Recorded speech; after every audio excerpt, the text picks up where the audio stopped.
Hello, and welcome to page 39 of my graphic novel of comic strips titled Found Earth. This video starts like all the others with the animation. However, once we get to the video, you're going to see that it starts with me making the panel layouts, which I don't always do, but this time I had a very concrete idea of what I was going to, how I was going to lay out this page, and so I went ahead and started with the mechanical pencil with that. I think at this point I had lost my carpenter's pencil or misplaced it or something. I have no idea what happened to it. Eventually I went out and bought some more carpenter's pencils. I just love those big hunks of lead that keep me from getting too terribly detailed too fast, because I will spend all day in a panel trying to get everything just right if I have a mechanical pencil. Something about that small lead. So here we get to see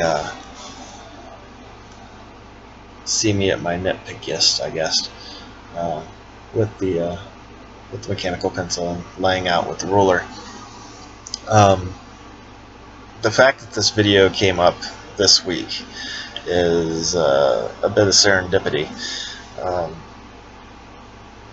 As we talked about in the last video, we had a flood in the basement. The sewer backed up, and we lost a lot of stuff. I lost a lot of artwork and writings and reference material, and I was, according to my daughter, sadangry. That's sad and angry. And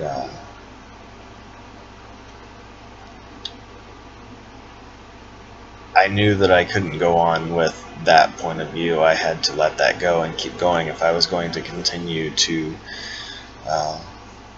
complete this project. So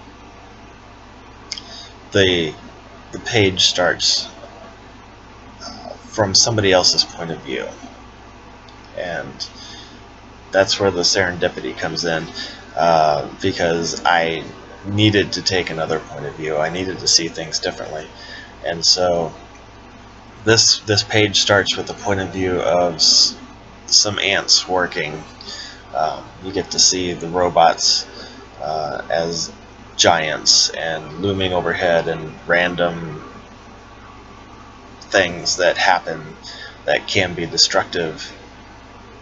And so I am going to choose to view the events of last week as maybe God's way of telling me to let go of stuff, as a way of lightening my own load. Maybe I was holding on to too much, and having all that stuff in the background, I can constantly go back and rely on it.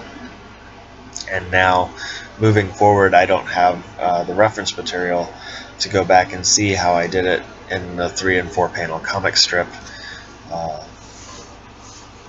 I also lost some character designs, so maybe some of these designs didn't work. I don't know. I'm trying to put a positive spin on this, and I think it's going to work. I think it's going to be fine. Just getting this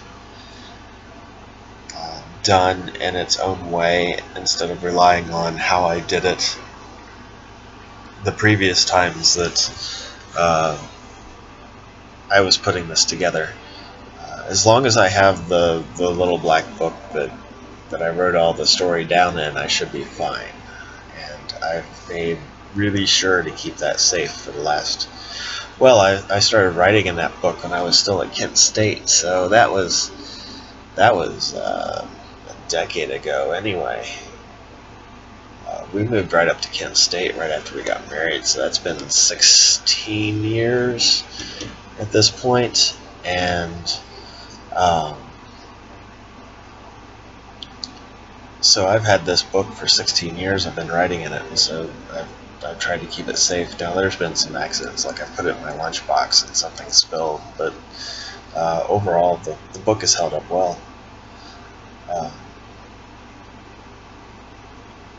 I always keep the sketch of the page with the roughs off to the side, just in case I need to work something out, not on the page, and so that's always off to the side for me. I apparently needed to work on that some. Yeah, it's workout shapes. It's always handy to keep a piece of paper off to the side. But this is where working in mechanical pencils always comes back and bites me, because I try to do the detailed finished drawing first, and that doesn't work. You can't do it that way. Nobody operates that way successfully, and in a way that blows people away. It's always I always tend to play it safe if I'm trying to do the detailed drawing first. I don't take too many chances. Which is why I like the carpenter's pencil first, because I can do loose, dynamic poses.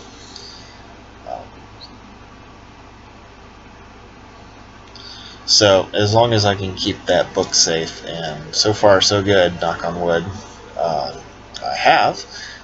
This book should be able to finish at 195 pages, 3 volumes of 65. And as you can tell, I have a stuffy nose from dealing with the mold and the dust and dirt from downstairs. Basically, we had to take everything outside, wash it off, dry it off, bring it back in, put it somewhere else while we clean the basement.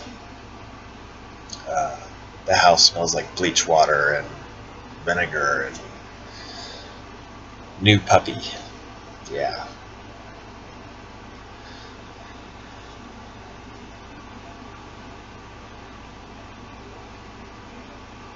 So, what are your thoughts on this? Have you had a moment when life has demanded of you to look at things from a new perspective? Put something in the comments. If you're seeing this on YouTube, I am on patreon.com/Alan Dunlap, ALLENDUNLAP. You can support the creation of future artwork. Right now, I'm saving for ISBN numbers, and it's coming up on a time when I should probably start saving for more paper. I gave myself a nice big head start with money from my day job and Christmas money and such. So I'm nearing the end of my head start for myself, and so I'm going to have to start relying on patrons and where I can get the money from to continue the project. Currently I'm saving for the ISBN numbers to turn Volume 1 into a book, an actual physical book. And I'm going to go through CreateSpace and sell it through Amazon. I'm well aware that Amazon will give me an ISBN number, but then they own the connection, and I can't take it anywhere else if I want to. So if DC Comics decides they want to do this, or Image, Amazon would own the ISBN number. So the music is credited in the subtitles. Scott Snyder, thank you for your continued support. Joe Lambden, thank you for jumping on board and continuing to support. And I'm trying to keep all this up and running for you, and share it with your friends. Invite friends, and we'll see what we can do together, because there are a lot of stories to tell, and I want to share them with everybody. So have a good week, have fun, and we will see you next Sunday, or whatever day you download this and watch it. Thank you.